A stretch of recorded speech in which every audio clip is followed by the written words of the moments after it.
ये छोटा सा फूल हर गार्डन में मिलता है, लेकिन अगर मैं कहूँ ये ही फूल कैंसर जैसे मारक रोग से लड़ रहा है और दुनिया भर की फार्मा कंपनीज इसके पीछे पागल हैं, तो जी हाँ, ये है कैथरैंथस रोजियस, जिसे हम सदाबहार कहते हैं।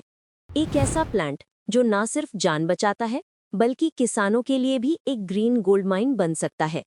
सदाबहार एक एवरग्रीन श्रब है जिसका ओरिजिन मेडागास्कर से है, लेकिन आज ये पूरी दुनिया में मिलता है, इंडिया के हर कोने तक। छोटी छोटी पिंक और वाइट फ्लावर्स, शाइनी लीव्स, देखने में तो सिंपल है, पर इसके अंदर छुपा है नेचर का एक सबसे बड़ा मिरेकल। इस प्लांट का साइंटिफिक नाम कैथरैंथस रोजियस है और ये एपोसाइनेसी फैमिली से बिलोंग करता है। पर असली कहानी यहाँ से शुरू होती है, जब साइंटिस्ट ने जाना कि इसके छोटे से लीफ के अंदर छिपे हैं लाइफ सेविंग एल्कलॉइड्स, विनक्रिस्टीन और विनब्लास्टीन। 1950s के डेकेड में जब रिसर्चर्स कनाडा में एक्सपेरिमेंट कर रहे थे, उन्होंने सोचा ये प्लांट शायद डायबिटीज ट्रीट करेगा, लेकिन उन्हें मिला कुछ और, कुछ ऐसा जो दुनिया की मेडिकल हिस्ट्री बदल देने वाला था। उन्होंने डिस्कवर किया कि इस प्लांट के कॉम्पाउंड्स कैंसर सेल्स को डिस्ट्रॉय करने की क्षमता रखते हैं, और तब से विनक्रिस्टीन और विनब्लास्टीन, ये दोनों ड्रग्स ल्यूकीमिया और लिम्फोमा के इलाज में यूज होने लगे।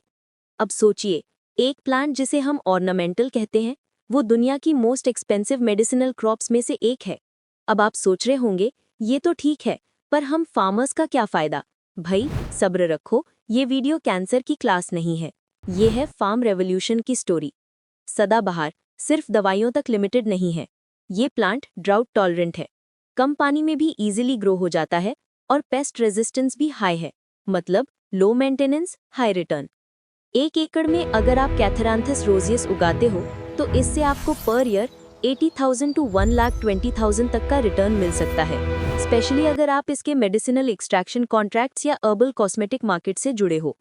इसका हर part, leave, stem, root valuable है। लीव्स और रूट्स से एल्कलॉइड्स एक्सट्रैक्ट होते हैं और फ्लावर से कॉस्मेटिक और परफ्यूम इंडस्ट्री में नेचुरल डाइज बनते हैं।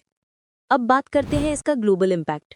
कैथरैंथस रोजियस को वर्ल्ड ओवर रोजी पेरीविंकल के नाम से जाना जाता है। मेडागास्कर से लेकर इंडिया, श्रीलंका, थाईलैंड और फिलीपींस तक इसकी डिमांड लगातार बढ़ रही है। फार्मा कंपनीज इस प्लांट से बनने वाली ड्रग्स को $300 मिलियन पर ईयर तक मार्केट वैल्यू दे चुकी हैं। लेकिन आयरनी देखिए, डेवलपिंग कंट्रीज के फार्मर्स को इसका हिस्सा बहुत कम मिलता है। इसीलिए आज ज़रूरत है कि हम इंडियन फार्मर्स के लिए इस प्लांट को सस्टेनेबल बिजनेस मॉडल बनाएं, जहां उन्हें फेयर प्रॉफिट मिले और एनवायरनमेंट भी सेफ रहे। पर यह कहानी यहीं खत्म नहीं होती, क्योंकि अब इस प्लांट पर ग्लोबल बायोटेक कंपनीज ने अपनी नज़र गाड़ दी है और कुछ लोग तो ये कह रहे हैं ये अगला पेटेंट वॉर होने वाला है।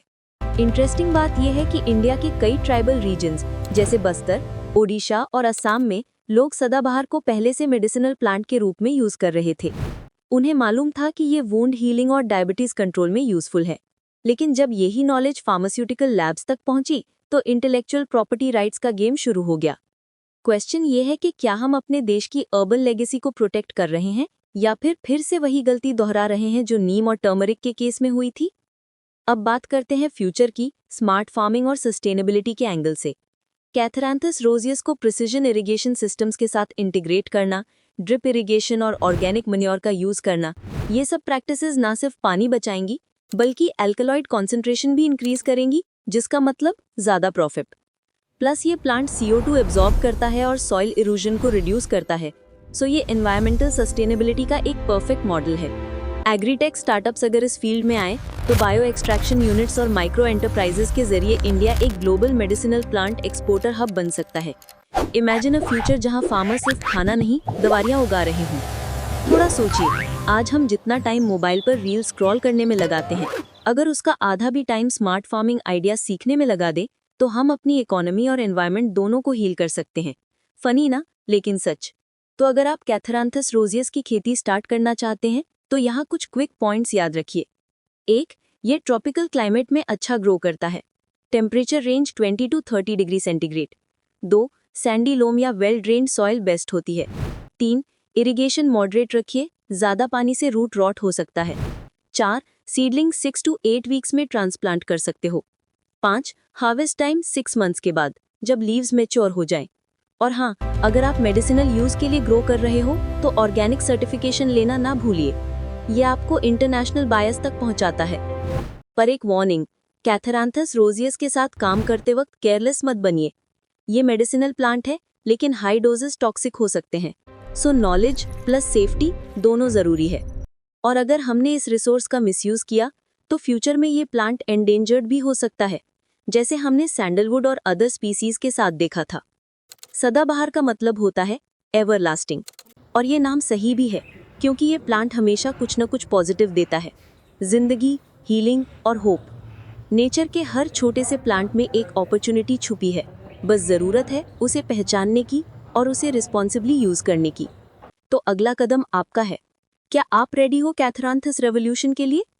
Grow smart, grow green, grow sustainable, क्योंकि यही है फार्मिंग का फ्यूचर और यही है ग्रो प्लैनेट का mission. If you found this video valuable तो लाइक करो, शेयर करो और ग्रो प्लैनेट को सब्सक्राइब करो, ताकि आपको मिलते रहे और भी सस्टेनेबल फार्मिंग के स्मार्ट आइडियाज़। कमेंट में लिखो, आपको क्या लगता है कैथरांथस रोजियस इंडिया के एग्री फ्यूचर को बदल सकता है?